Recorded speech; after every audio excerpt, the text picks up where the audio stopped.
অনেক হক্কানি ওলির মাজারে, হক্কানি পীর মাশায়েখের দরবারে বিভিন্ন যানবাহনে বাদ্যযন্ত্র বাজায়া গান বাজনা সহকারে ওনারা মাজারে যান।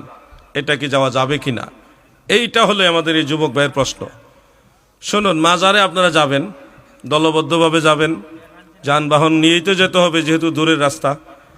আপনারা যাবেন, যাওয়ার কালে নাত শরীফ বলবেন, হামদ শরীফ বলবেন, জিকির করতে করতে যাবেন। কিন্তু আপনারা যেটা বাড়াবাড়ি করেন, আপনারা বুঝেন, সবই বুঝেন, কিন্তু একটু গুরুত্ব দিলেই হয়। আপনারা এই যে গান বাজনা, যেটা বুঝতেই তো পারছেন, বিভিন্ন বাদ্যযন্ত্র সহকারে মহিলা শিল্পী পুরুষ শিল্পী দিয়ে যে গান বাজনা হয়, এগুলি আপনারা অ্যাভয়েড করেন, এগুলি বর্জন করেন। করে আপনারা মাজারে যাবেন, দরবারেও যাবেন, সেখানে আপনারা মাইক একটা নিয়ে নিজেরা গজল গাইতে গাইতে যাবেন।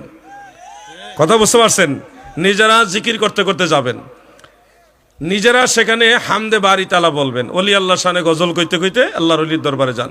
কিন্তু আপনারা যদি নিজেরা এই গজলও গাইলেন না, আল্লাহর জিকিরও করলেন না, হামদে বাড়ি তালাও বললেন না, অলি আল্লাহ শানও বললেন না, নিজেরাও জিকির করলেন না, ওই বড় বড় বক্স বা মাইক দিয়া মহিলা শিল্পীর গান বা পুরুষ শিল্পীর গান, যেগুলি বাদ্যযন্ত্র সহকারে বেহায়াপনা সম্পন্ন, এই ধরনের গান যদি বাজান, দাদু, আমি তো আপনাদের একজন ভাই, আপনাদের বলি, আল্লাহর ওলিও এই ধরনের কাজে খুশি হবে না।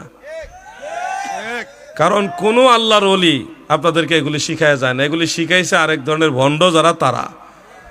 এই জন্য আমার অনুরোধ থাকবে, আপনারা গুসা হবেন না, মনে কষ্ট নেবেন না। অনুরোধ হলো, মাজারেও যাবেন, যানবাহনেই যাবেন, কিন্তু সিস্টেমটা একটু সামান্য চেঞ্জ করে দেন, তাহলে এটা নূরুন আলা নূর হয়ে যাবে। আল্লাহ খুশি, আল্লাহ রসুলও খুশি, আল্লাহর ওলিরাও খুশি, সব দিকে আপনাদের জন্য একটা ভালো হবে, কল্যাণ হবে। আপনারা কি বিষয়টা বুঝতে পারছেন? আল্লাহ আমাদের সবাইকে বুঝার তৌফিক দেন, বলেন আমিন। সবাই বলেন আমিন।